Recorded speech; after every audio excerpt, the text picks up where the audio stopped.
All right, so today we're going on a bit of a virtual trip. Sounds fun. Yeah, we're using these travel blogs from this couple, and they always seem to find the coolest places. Yeah, I was looking at these earlier. They're really in depth. Yeah, they don't just have like, the typical stuff you see in travel guides. It's more like, Personal. yeah, exactly. It's Yeah. like someone telling you about their trip, not just reading facts. Oh, I like that. Yeah, so we thought it'd be cool to like, go through these and kind of pull out the best stuff, the stuff you wouldn't find just, Googling. Like the hidden gems. Exactly.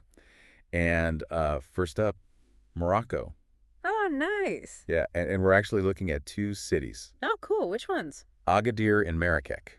Oh, wow. So like two totally different sides of Morocco. Yeah, that's what's so cool. Like you see the variety even within one country. So what are they saying about Agadir? Well, it's on the coast, so there's the beach, which, you think Morocco, you don't always think beach. Right. It's more like desert, the markets, all that. Exactly. But Agadir's got this chill vibe, and they even mentioned it can get foggy there because of the ocean currents. Oh, wow. Fog in Morocco? That's not what I pictured. Right. That's kind of wild. Hmm. And they talk about how you can go from relaxing on the beach to exploring these old ruins, the Agadir Ufella. Oh, yeah. I've seen pictures of those. The views look amazing. Yeah, they said it's panoramic, like you can see the whole city and the coast. So it's like you get the history and the chill beach vibes all in one place. Exactly. Oh, and they had this tip about staying in a riad. A riad. What's that?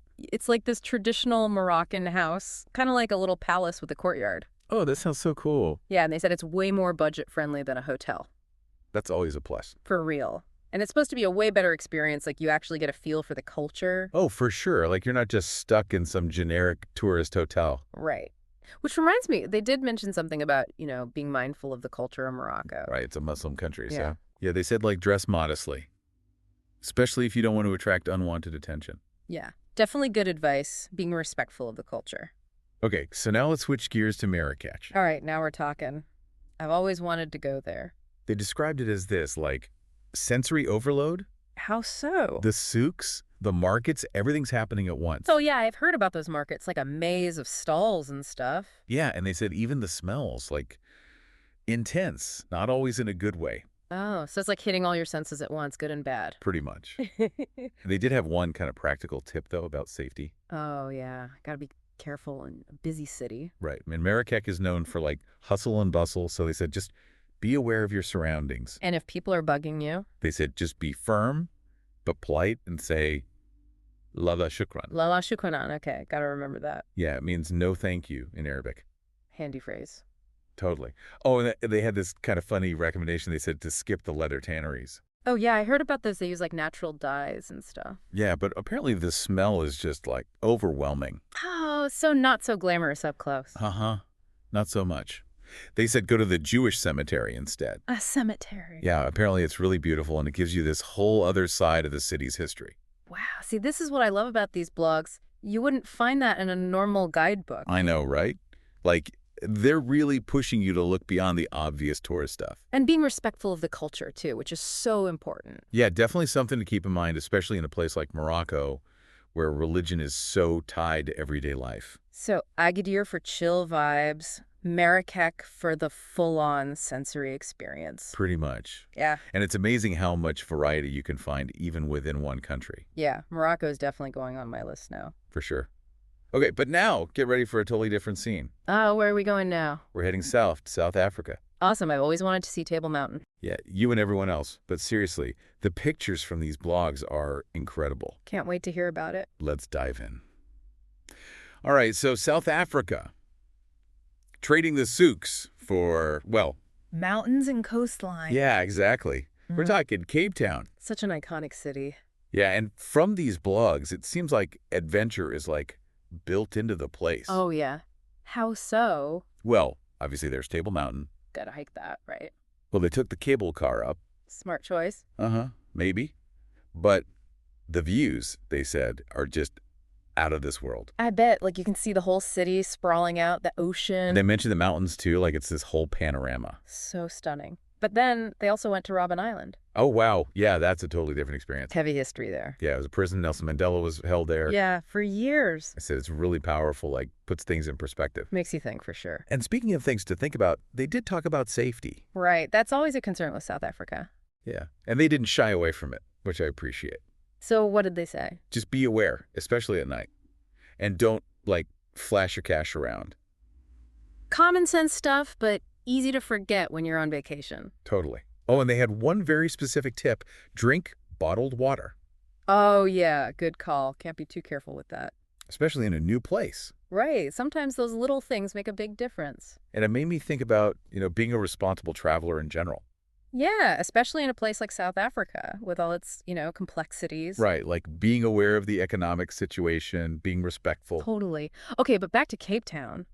They mentioned this place called Strand. Strand. Yeah, a beach town. Sounds super chill. Oh, cool. So like a getaway from the city. Exactly. They said it's beautiful, great beaches, more relaxed vibe. Sounds perfect after a day of exploring Cape Town. Right. Best of both worlds.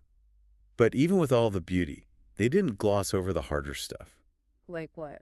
Well, they talked about the economic disparities, how that's still a big issue. Yeah, the legacy of apartheid, it's not just gone overnight. Right. Important to remember that context. Definitely. It's like travel can be fun and amazing, but it's also about engaging with the world, you know? Totally. Seeing the good and the bad. Yeah, and maybe even learning something along the way. So Cape Town, mountains, history, beaches. Definitely a lot to take in. It's like a microcosm of South Africa all in one city. Kinda, yeah. Okay, but now we're jumping continents again. Ooh, where to? Get ready for ancient wonders. We're going to Egypt. Wow, pyramids and pharaohs, here we come. This is going to be epic. Yeah. All right. Egypt, land of the pharaohs. It's like stepping back in time, right? Seriously, thousands of years of history. I know, it's kind of mind-blowing.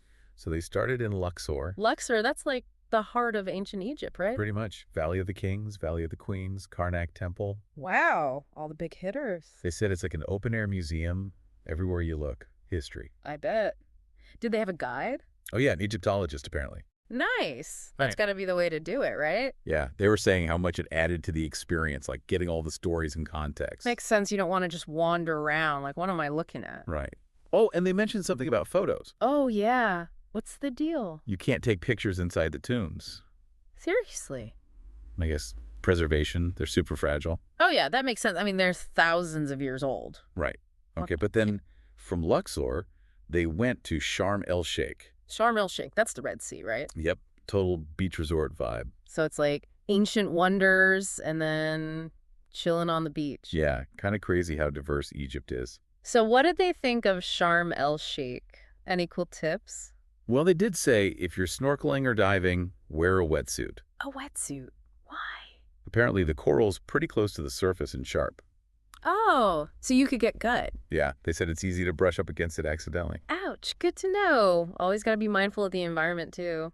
For sure. Oh, and they had this funny little observation. They stayed at a Marriott. A Marriott in Egypt. Yeah, and they said it was like super Russian. What, like all Russian tourists? Yeah, lots of them. And just like the vibe of the place. That's funny. It's like a little pocket of Russia in Egypt. Right. And it made me think about how, like, tourism changes places. Oh, yeah, totally. You get these mixes of cultures, sometimes in unexpected ways. And speaking of culture, they did mention a few things that, like, surprised them about Egypt. Like what? Personal space. They said it's way different. Oh, yeah, different cultures have different norms for that. Right? And lines, like, queuing up. They said it's just not really a thing. Uh-huh. So it's like a free-for-all. Kinda, yeah.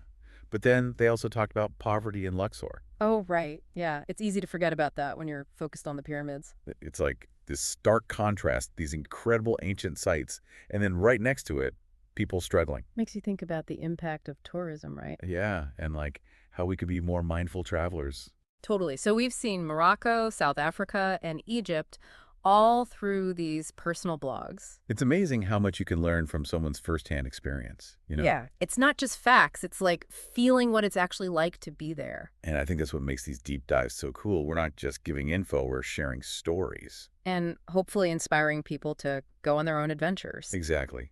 So whether you're dreaming of haggling in a Moroccan souk, hiking up Table Mountain, or exploring ancient Egyptian tombs, remember, travel is about more than just checking off a list. It's about experiencing the world, all its beauty and its complexities. And maybe even discovering a little bit about yourself along the way. Couldn't have said it better myself. Until next time, happy travels, everyone.